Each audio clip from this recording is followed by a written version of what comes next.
Bismillahirrahmanirrahim. Assalamualaikum warahmatullahi wabarakatuh. Maha suci Allah, segala puji dan syukur kita panjatkan kehadirat Allah.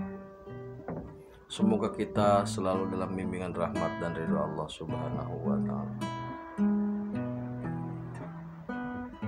Subhanallah walhamdulillah, astagfirullah wallah, Allahu akbar.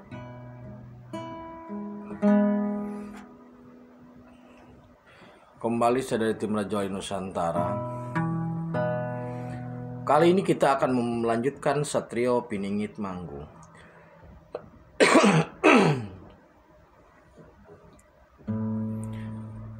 Satrio Piningit Manggung itu bukan dalam, maksudnya bahasan Satrio Piningit Manggung ini bukan terkesan di ulur atau bukan terkesan di bukan ngade-ngade lah kalau kata orang Betawi. Tetapi memang konstruksi wacana Satrio Piningit Manggung itu harus didasarkan pada relativitas yang terjadi sehingga menjadi relevan untuk kita cermati dan kita mudah menganalisa dan mudah mengambil kesimpulannya. Kali ini kita akan membahas Satrio Piningit Manggung terkait dengan koordinasinya. Jadi ketika ada suatu acara akan dilangsungkan, semisal akan ada menggelar panggung hiburan dangdut umpamanya, musisinya ada, penyanyinya ada, grupnya juga ada.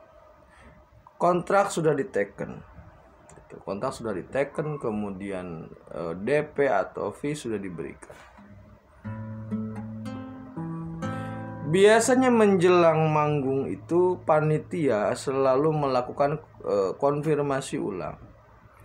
Dalam artian bisa jadi untuk mengingatkan, bisa jadi untuk memastikan. Karena seringkali atau kadang-kadang ada halangan atau hal lain yang menyebabkan pentasnya ditunda atau dibatalkan.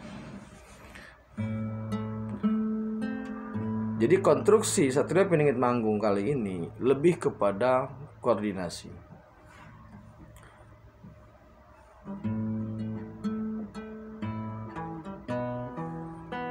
Karena ini adalah hajat besar Gusti, jadi maknanya itu ini bukan hajat person ya saudaraku.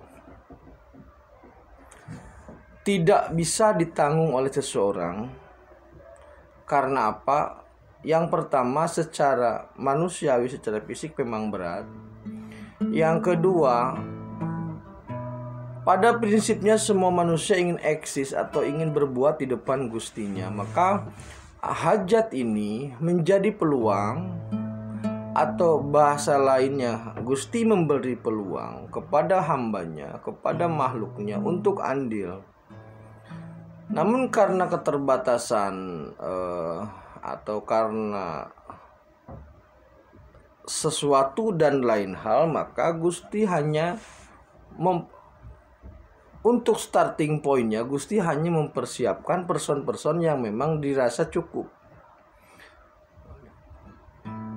Seperti halnya ketika akan membangun suatu rumah, itu tidak mungkin langsung dipanggil kuli bangunannya atau tukangnya, tidak, tetapi yang dipanggil adalah arsiteknya.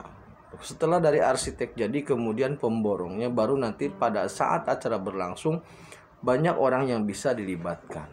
Jadi sesuai dengan fase dan kebutuhannya.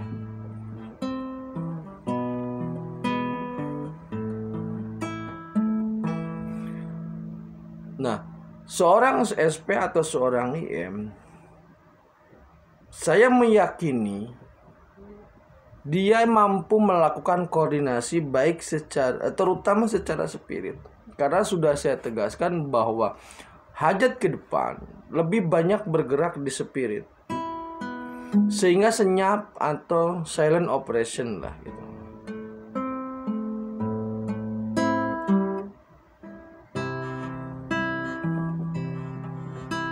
Nah, siapa orang-orang yang memang Allah persiapkan untuk mengawal atau membantu atau berbuat dalam hajat ini, itu yang memang saya melihatnya sedang dikoordinasikan ya. Jadi saya menduga dan meyakinilah sebenarnya bahwasanya Gusti sudah mempersiapkan melalui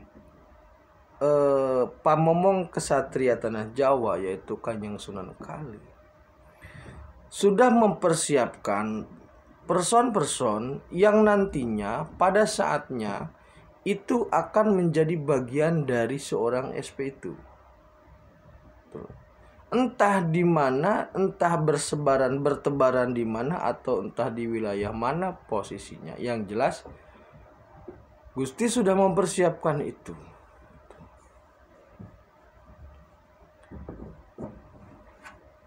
Koordinasi ini bertujuan agar masing-masing mampu memberi peran, masing-masing mampu berbuat untuk bersama-sama mengangkat atau memperlihatkan keagungan Gusti.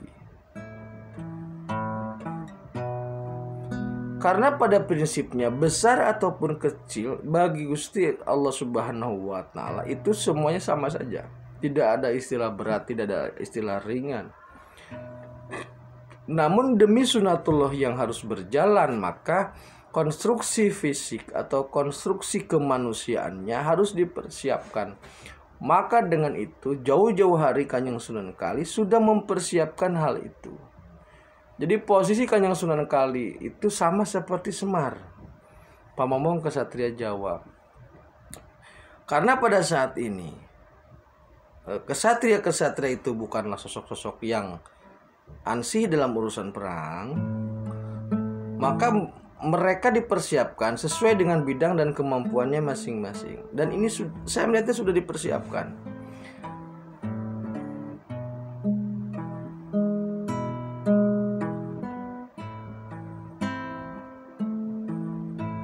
Nah, maka ketika seorang SP atau seorang IM mau manggung, otomatis seorang SP atau IM itu kemudian menghadap atau mengajukan atau berkoordinasi dengan Kanjeng Sunan Kali dan yang lainnya, bahwasanya sejauh mana kesiapan orang-orang yang sudah dipersiapkan itu dan kapan itu bisa dikoordinasikan secara fisik. Kenapa harus ada koordinasi secara fisik? Karena untuk menyempurnakan ikhtiar gitu loh. Jadi ketika dua orang sama-sama mencintai dan sama-sama mengetahui bahwa rasa itu sudah nyambung, tetap harus ada penyempurnaan dari lidah gitu loh. Penyempurnaan dari ucapan, penyempurnaan dari perbuatan. Maka saya melihat sedang terjadi koordinasi besar-besaran di spirit, dan koordinasi besar-besaran ini nanti akan juga diwujudkan dalam koordinasi di fisik.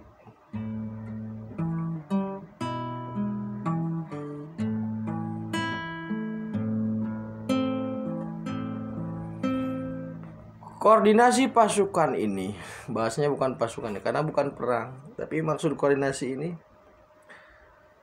seumpama ada si A pintar komputer, si B pintar bertani, si C pintar berusaha, berdagang umpamanya. Koordinasi ini sebatas untuk saling meyakinkan bahwasanya hajat Gusti akan segera dimulai. Mari kita berbuat apa yang bisa Anda lakukan.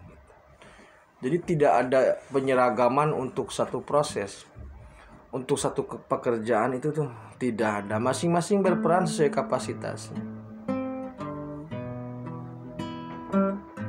Nah, koordinasi ini, terutama koordinasi di fisik, sepertinya saya menduga sepertinya itu sudah berjalan.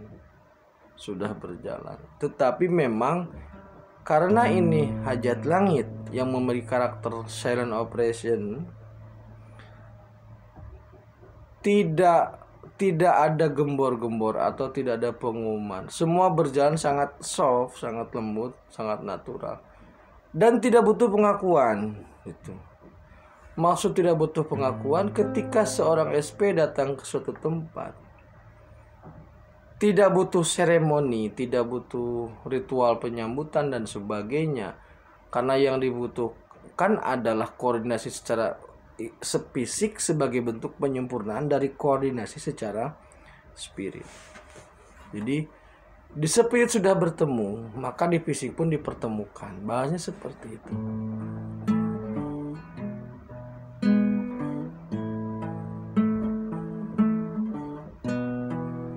Kalau kemudian Anda bertanya, kapan manggungnya? Anda silakan tonton video saya sebelumnya lah, yang beberapa video sudah mengindikasi ya. Maksudnya gini, dalam beberapa video sebelumnya, seumpama dari kapal Panderwich atau Satria Piningit, Pagelaran Jagat itu, saya menduga bahwasannya ini tidak lama lagi. Dari aspek informasi spirit seperti itu, kemudian dari aspek realitas negara, realitas dunia bahkan, itu sudah saling menguatkan. Dalam arti menguatkan itu sudah memberikan sinyal yang sama tentang kondisi yang dihadapi.